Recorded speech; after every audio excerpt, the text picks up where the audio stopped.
Hola hermanos y hermanas. Es bastante interesante la clase esta semana de Ven Sígueme. Estudio el libro Mormón, Elamán, capítulo 1 al 6.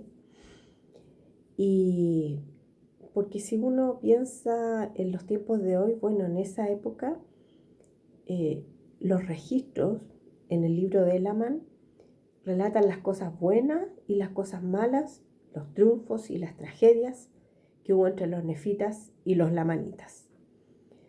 Y como, igual que en los tiempos de hoy, tenían problemas políticos, habían intrigas políticas, de las cuales hoy día también tenemos, habían bandas de ladrones, rechazaban a los profetas, había orgullo, incredulidad, o sea, son las mismas tendencias que hay hoy día en el mundo. Y sus penurias llegaban a sus vidas porque se transformaban con la iniquidad que asumían en su vida, caían en el orgullo. O sea, cuando caían en el orgullo, venía, ¿cierto?, un deterioro y una mediocridad en su vida tremenda. Bueno, pero cuando nosotros hemos estudiado el libro Mormón en su integralidad, nos podemos dar cuenta que hay ciclos y hay un ciclo ya de conducta de los nefitas que se ha llamado el ciclo del orgullo. Entonces, si ustedes han detectado y se dan cuenta, ellos tenían rectitud y prosperidad, ¿ya? Pero muy pronto caían cuando tenían esta prosperidad y les iba bien, tenían riqueza, materialmente tenían de todo, tenían tremendos negocios. Es lo mismo que pasa hoy día. Y a raíz de eso se les embolinaba la perdiz, ¿ya? Y esto se les iba a la cabeza y venía el orgullo, la iniquidad. Pero era un ciclo, porque lo más raro, bueno, pero es como la naturaleza humana, que cuando estamos por el suelo, ya estamos destruidos, tenemos que estar destruidos y tener padecimiento, haberlo pasado, haber tocado fondo, como dicen algunos, para poder volver a tener humildad. Disculpen, volver a tener humildad y poder lograr el arrepentimiento. Y este ciclo era el que ellos permanentemente estaban padeciendo. Y tal vez podríamos decir que a veces nosotros pasamos por este mismo ciclo y tenemos que ser bien golpeados, bien padecidos, para poder lograr tener humildad y humillarnos para pedir perdón, para arrepentirnos y volver a empezar. Bueno, en el Amán 3, 24 al 26 dice lo siguiente. Y ocurrió que en este mismo año hubo una prosperidad sumamente grande en la iglesia. Están prosperando. De tal modo que miles se unieron a la iglesia y fueron bautizados para arrepentimiento. Y tan grande fue la prosperidad de la iglesia y tantas las bendiciones que se derramaron sobre el pueblo, que aún los propios sumos sacerdotes y maestros se maravillaron en extremo. Y aconteció que la obra del Señor prosperó a tal grado que se bautizaron muchas almas e ingresaron a la iglesia de Dios, sí, hasta decenas de miles. Un ejemplo de cómo ellos prosperaban y les iba bien. Y vamos a leer en el Amán 3, 33 y 34, vamos a ver qué pasa.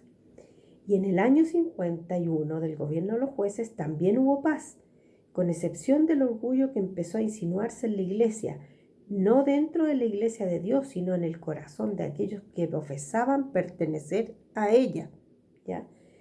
Y se ensalzaron en el orgullo al grado de perseguir a muchos de sus hermanos, y esta fue una iniquidad muy grande que hizo que la parte más humilde de su pueblo sufriera grandes persecuciones y pasara muchas aflicciones. Dice acá que la parte más humilde del pueblo debido a este comportamiento que tenían algunos nefitas, ¿ya? Hizo que sufrieran grandes persecuciones y pasaran muchas aflicciones sus hermanos. Yo me imagino cómo lo deben haber pasado de mal, porque a veces pasa en estos tiempos también que a veces personas se alejan de la iglesia y después tienen un comportamiento en contra de los miembros de la iglesia. Y eso lo vemos siempre, lo hemos visto, no es nada nuevo, ¿ya? Y hablan mal de la iglesia, hablan mal de sus miembros y andan preocupados de lo que hacen los miembros de la iglesia para poder, ¿cierto?, denostarlos públicamente o causarles aflicciones.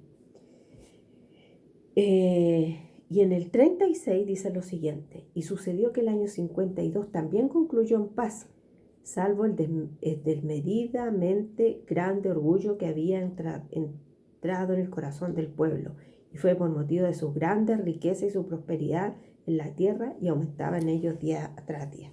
¿Ven el ciclo? Les va bien, orgullo, iniquidad, destrucción y padecimiento, lo pasan mal, aflicciones, y hacen que otros además sufran, y tienen que llegar y tocar fondo para poder tener humildad y arrepentirse. Por lo tanto, ¿en qué sentido a veces somos como los nefitas? ¿En qué sentido a veces somos como los nefitas? No es para que contestemos públicamente, sino que para que nosotros hagamos ese análisis con nuestras propias vidas. Y en el Amán 4:13 dice lo siguiente: y a causa de su gran perversidad y su jactancia de su propio poder, fueron abandonados a su propia fuerza, de modo que no prosperaron, sino que los lamanitas los afligieron e hirieron y echaron delante de ellos, hasta que los nefitas habían perdido la posesión de casi todas sus tierras. ¿Qué pasa cuando nosotros nos alejamos de Dios?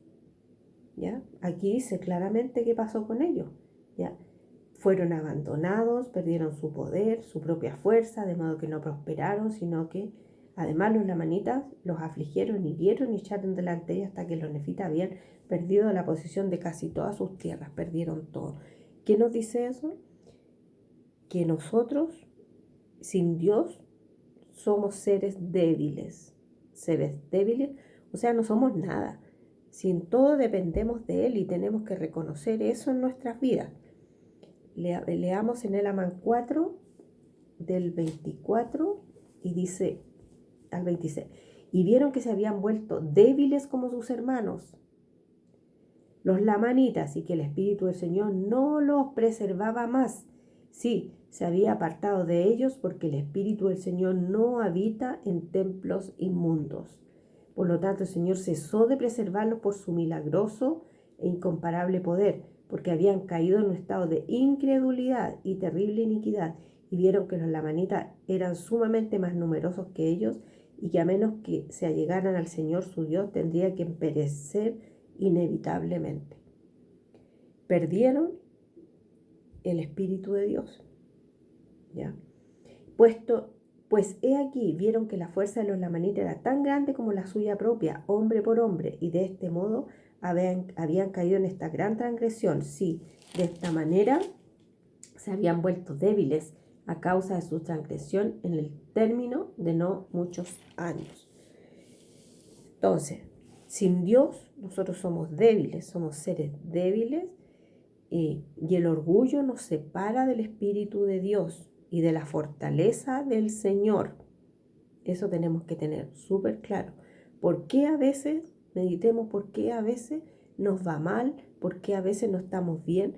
Porque el Espíritu se ha alejado de nosotros, porque hemos caído en iniquidad, o hemos caído en el pecado, o no estamos haciendo las cosas bien, ¿ya? Entonces, yo siempre digo, uno tiene que agradecer todos los días a Dios por todo lo que tiene, gracias a Él, porque tenemos trabajo, porque tenemos salud, ¿ya?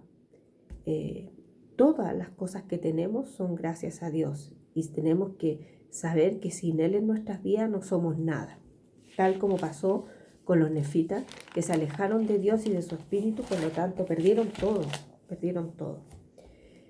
Por lo tanto, y como leímos en el versículo 34, ¿ya? Los más humildes del pueblo sufrieron persecuciones y aflicciones, ¿ya? Y a pesar de eso, vamos a ver qué hicieron ellos. El Amán 3:35.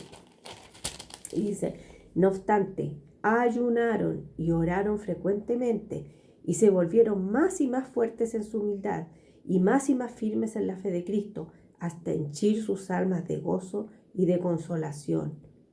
Sí, hasta la purificación y santificación de sus corazones. Santificación que viene de entregar el corazón a Dios. ¿Cómo entregamos el corazón a Dios? ¿Cómo hacemos eso? ¿Ya? Y habla de la santificación de sus corazones, dice, hasta la purificación y santificación de sus corazones. Yo les mandé ahí 2 definiciones al WhatsApp de santificación, y una de ellas es la que está en la guía del estudio de la Escritura, dice que es el proceso por el cual la persona se libra del pecado y se vuelve pura, limpia y santa mediante la expiación de Jesucristo. Y el presidente Brigham Young dice, es que habían muchas y habían varias, y yo elegí las que más me gustaron, estas 2. Cuando la voluntad, las pasiones y los pensamientos de una persona se someten perfectamente a Dios y sus requisitos, esa persona es santificada. No es que seamos santos ser perfectos, ser santo no es ser perfecto. Estamos en el camino a la perfección. Por algo la iglesia se llama la iglesia de Jesucristo, los santos de los últimos días, porque estamos en el camino a la perfección y nos esforzamos por cumplir los mandamientos y estamos todos los días agregando un pequeño granito de arena a nuestra vida para poder santificarnos. ¿Ya? Entonces, ¿qué podemos preguntarnos? ¿Estamos en ese camino? Estoy todos los días poniéndome, disculpen, metas y tratando de ver qué puedo hacer mejor, cumpliendo con los mandamientos. ¿Me esfuerzo por ello? Bueno, esa es una pregunta personal de cada uno de nosotros. Entonces la santificación viene cuando entregamos el corazón a Dios.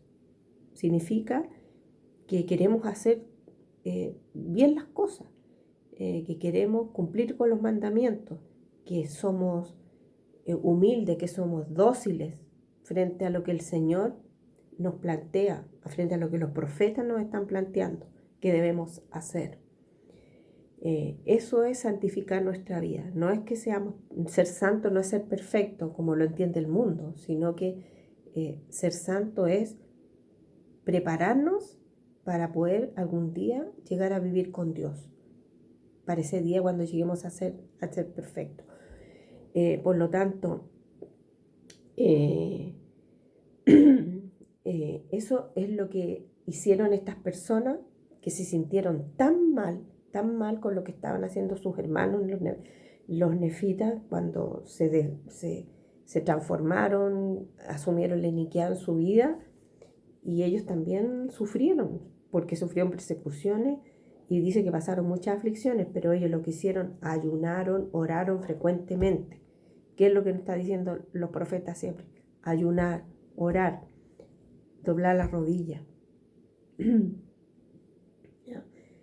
Se prepararon y santificaron sus corazones.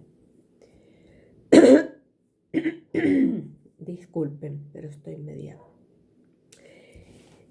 Bueno, entonces debemos preparar nuestra vida y veamos cómo podemos nosotros entregar nuestro corazón a Dios si no lo hemos hecho aún plenamente. Porque todos tenemos la intención y queremos que Dios esté en nuestra vida, ¿cierto? Bueno, Nefi y Leí, los hijos de Lamán, como estaba tan confuso y tan complejo el ambiente en las ciudades y en los pueblos, y ellos no quisieron asumir ningún cargo en el gobierno judicial, entonces tomaron la decisión de salir y dedicarse a predicar. Estaba tan mal todo, y debido a la iniquidad de los miembros de la iglesia, ellos, y lo hemos visto anteriormente en algunas otras etapas del libro de Mormón, y enseñaron lo que enseñaron sus antepasados.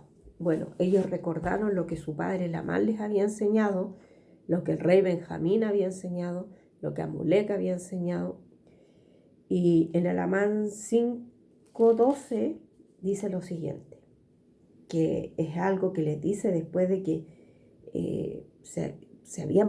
ya estaban en un espacio de iniquidad tan tremendo que él les recuerda ahí algo que su padre Lamán les enseñó a ellos. Y dice, y ahora bien, recordad, hijos míos, recordad que es sobre la roca de nuestro Redentor, el cual es Cristo, el Hijo de Dios, donde debéis establecer vuestro fundamento, para que cuando el diablo lance sus impetuosos vientos, que hoy día lo está haciendo, está lanzando sus impetuosos vientos, sí, sus dardos en el torbellino, sí, cuando todo su granizo y furiosa tormenta os azoten, esto no tenga poder para arrastrarnos al abismo de miseria y angustia sin fin, a causa de la roca sobre la cual estáis edificados, que es un fundamento seguro, un fundamento sobre el cual, si los hombres se edifican, no caerán. No caerán. ¿Qué decisiones tomamos nosotros que tienen efecto en la forma en que edificamos nuestra vida? Bueno, conocimos el Evangelio y decidimos bautizarnos. Hemos decidido hacer convenios con el Señor. Hemos decidido ir al templo. Hemos decidido que y nos hemos comprometido en que vamos a cumplir con el día de reposo, que vamos a recibir la Santa Cena. Hemos decidido seguir a Jesucristo, que Él sea el fundamento de nuestra vida, nuestra base. Es como cuando siempre se dice que es como cuando se construye un edificio y la base tiene que ser sólida para que nada lo tambalee, ni lo mueva, ni los terremotos, ni los temblores, ni la lluvia, ni las tormentas, que es como te dice acá, que es lo que hace Satanás cuando somos débiles y no tenemos un fundamento en nuestra vida, y el fundamento de nuestra vida no es Jesucristo. Entonces Él hace lo que quiere con nosotros. Pero si nosotros hacemos de Jesucristo nuestro fundamento, no podemos fracasar. No podemos fracasar. Él siempre va a estar ahí con nosotros. Eso es lo que significa edificar nuestra vida sobre Jesucristo. Es seguirle a Él. Él es nuestro ejemplo, ¿ya? Y lo más fantástico que es lo que pasa con esta predicación de Nefi y Leí, vamos a leer en el Amán 5, 18, 19, y dice, y acaeció que Nefi y Leí predicaron a los lamanitas con tan gran poder y autoridad, porque se les había dado poder y autoridad para hablar y también les había sido indicado lo que debían hablar. Por lo tanto, hablaron para el gran asombro de los lamanitas, hasta convencerlos, a tal grado que 8.000 de los lamanitas que se hallaban en la tierra de Zarahemla y sus alrededores fueron bautizados para arrepentimiento y se convencieron de la iniquidad de las tradiciones de sus padres. Miren, lograron lo que muchos no habían logrado, convencer y convertir a los lamanitas de que estaban equivocados, de la iniquidad de las tradiciones de sus padres. Pero bueno, no fue gratuito salir a predicar hasta que un grupo de lamanitas, de ejército de lamanitas, los capturó, los llevó a la prisión, y cuando los iban a sacar para matar, ellos fueron envueltos en fuego, fueron protegidos, no se atrevieron a tomarlos, tembló la tierra varias veces, habían lamanitas y nefitas mirando, los cubrió una nube de oscuridad a todos. En el Amán 5, 32 dice, y aquí nuevamente vino la voz diciendo, arrepentíos, arrepentíos, porque el reino de los cielos está cerca, y no procuréis más destruir a mis siervos. Y sucedió que la tierra tembló de nuevo y los muros se sacudieron. Y eso sucedió varias veces, y eso lo vieron todos. Después, en el 36 dice, y sucedió que se volvió, y aquí vio los semblantes de Nefi y Leí a través de la nube de tinieblas, y aquí brillaban en gran manera, aun como los rostros de ángeles, y vio que alzaron sus ojos al cielo y se hallaban en actitud de estar hablando o dirigiendo la voz a algún ser a quien contemplaban. Eso es lo que vieron todos los que estaban ahí presentes. En el 43 dice, y sucedió que cuando miraron a su derredor y vieron que se había disipado la nube de tinieblas que los cubría, he aquí, vieron que estaban rodeados, sí, cada uno de ellos por una columna de fuego. ¿Ya?